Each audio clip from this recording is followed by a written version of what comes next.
İslam dininin gəlişindən 1446 il ötüb.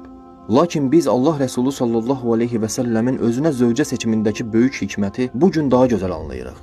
Belə ki, onun zövcələrinin arasında yaşlılar, dul qadınlar, ayrılmışlar və gənc olanlar da var idi.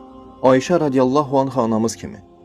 Allah Rəsulü sallallahu aleyhi və səlləm gənc Ayşə ilə evləndi ki, o gənc yaşından sünnəni öyrənsin və onu başqalarına öyrədə bilsin.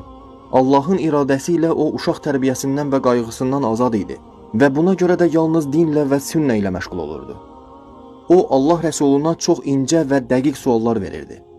Ümumilikdə Allah Rəsulü sallallahu aleyhi və səlləmdən 3000-dən çox hədis rəvayət olunub. Hansı ki, onların çoxunu da məhz Ayşə radiyallahu anh'a rəvayət edib.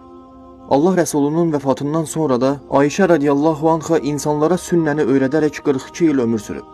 Bir çox böyük səhabələr də ondan elm öyrəniblər.